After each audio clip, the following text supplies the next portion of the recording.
नमस्कार दोस्तों, मैं केशव कुमार आप सभी का स्वागत करता हूँ अपने इस यूट्यूब चैनल पे।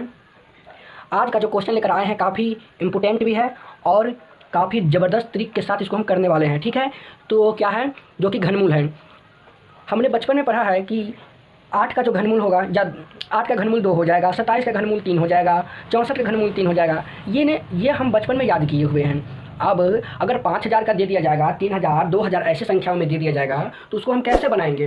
उसे हम याद तो नहीं रख सकते हैं। उसको करने के लिए हमने एक ज़बरदस्त ट्रिक लाया है और इस ट्रिक को हम प्रूव करके दिखा देंगे कि ये ट्रिक जो है 100% काम कर रहा है और करेगा भी।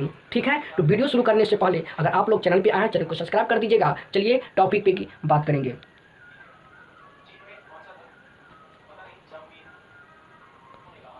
तो ये रहा मेरे पास क्वेश्चन कि क्यू में है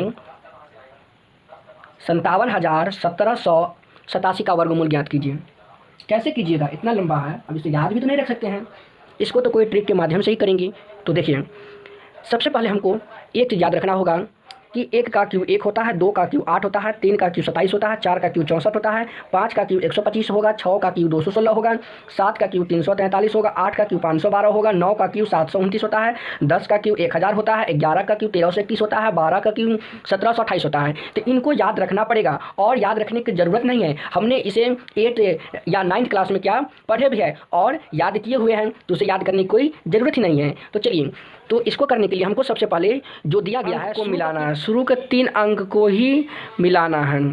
तो 787 किसके बीच में है, इसमें हमको खोजेंगे। देखिए 787 ये हो गया 512 और 729 के बीच। तो इस दोनों ये दोनों बॉन्ड जो है, इसमें हमको सबसे पहले सबसे छोटा बॉन्ड लेंगे। ठीक है,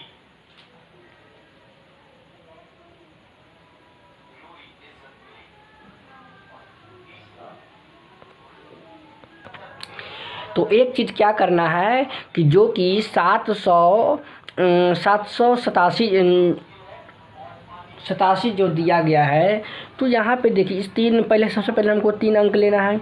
तो 7 देखिए इसमें किस में आ रहा है, तो 7 किस में आ रहा है, 3 में आ रहा है। तो यहाँ पे हम लिखेंगे सिर्फ 3।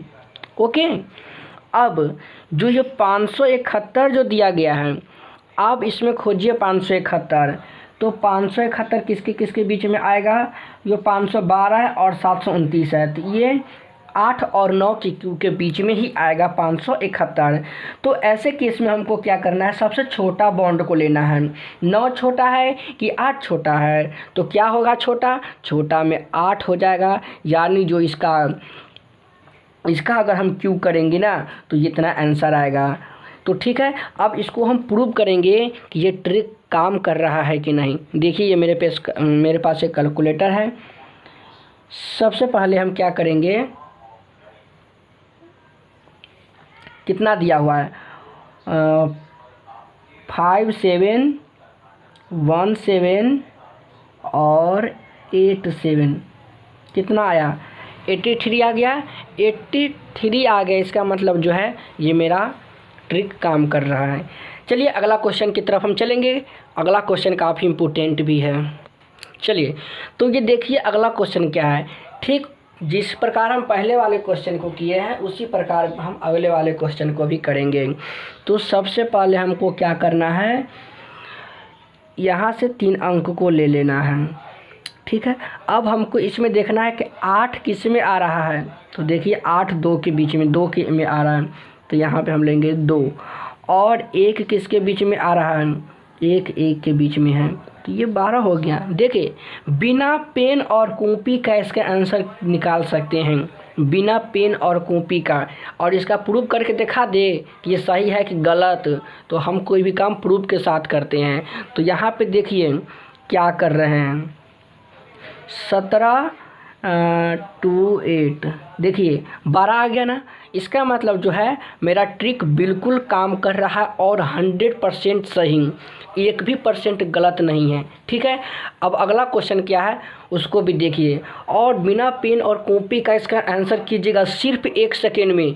जिस प्रकार हम इसका आंसर बना रहे हैं उसी प्रकार आप लोग भी इसका आंसर कीजिएगा। ठीक है, अगला क्वेश्चन क्या है देखते हैं। तो ये रहा मेरे पास अगला क्वेश्चन, इसको भी कीजिए।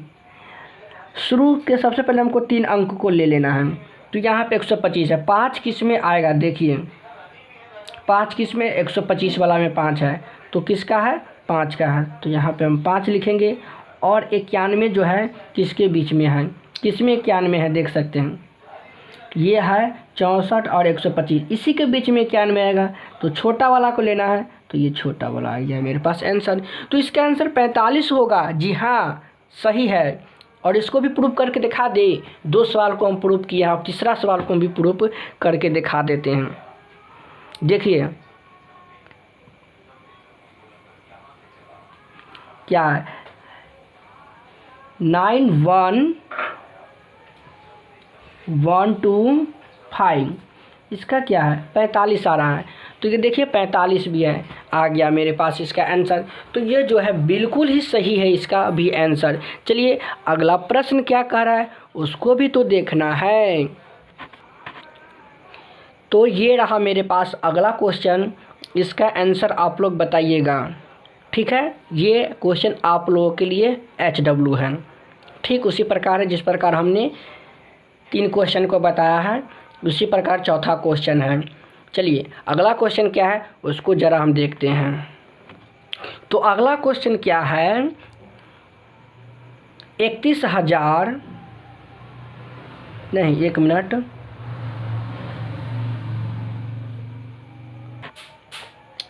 3,14,432 का घनमूल कितना हो जाएगा, बता सकते हैं, नहीं बता सकते हैं और याद भी नहीं रख सकते हैं। इसको भी हम ट्रिक के माध्यम से करेंगे। तो चलिए शुरू का 3 अंक मिलाना है, 432। तो 432 लास्ट में कितना है, 2। देखिए 2 किस में आ रहा है, इसी में है 2 नंबर, यानी 2 8 में आ रहा है, यहाँ पे 8 हो जाएगा। और जो 314 है, 314 किसके बीच में आएगा, ये 216 और 343 के बीच में आएगा, जो कि 6 और 7 का घनमूल है। ठीक है, तो छोटा वाला हमको लेना है, तो छोटा वाला में 6 है तो 6 ले लेंगे। बिना पेन और कॉपी के कर सकते हैं ऐसे प्रश्न को। ठीक है, चलिए अगला क्वेश्चन क्या है उसको हम देखते हैं। तो ये रहा मेरे पास अगला क्वेश्चन जो है, कितना है, 778688 का घनमूल निकालना है। तो इसको भी निकालने के लिए ठीक उसी प्रकार का ट्रिक का हम प्रयोग करेंगे। तो शुरू में क्या करेंगे, सबसे पहले 3 अंक को ले लेना है। 688 जो है, इसमें देखो 688, 8 किस में आ रहा है, 2 में। ठीक है, तो यहाँ पे लिखेंगे 2। और ये जो 778 जो है किस में आ रहा है, 778 किस में आ रहा है, 729 और 1000 के बीच में आ रहा है ना, जो कि 729 9 का घनमूल है और 1000 10 का घनमूल है। तो सबसे छोटा वाला अंक लेना है हमको, तो सबसे छोटा वाला अंक कौन है, 9 है। देख लिए, बिना पेन और कॉपी का इसका आंसर हम किए हैं और प्रूफ भी कर दिए कि ये ट्रिक जो है 100% काम कर रहा है। ठीक है, और जो एक क्वेश्चन हमने दिया है, ये क्वेश्चन HW में है, 2 क्वेश्चन हमने HW में आप लोगों को दिए हैं। इन दोनों का आंसर हमें नीचे कमेंट बॉक्स में ज़रूर बताइएगा। आज के लिए इतना ही है, फिर मिलेंगे किसी नेक्स्ट वीडियो में। तब तक के लिए ऑल द बेस्ट। अगर वीडियो अच्छा लगा हो तो सब्सक्राइब तो बनता है, इस वीडियो के माध्यम से आपने कुछ सीखा है तो सब्सक्राइब जरूर कीजिएगा और लाइक जरूर कीजिएगा। ठीक है, फिर मिलेंगे किसी नेक्स्ट वीडियो में, तब तक के लिए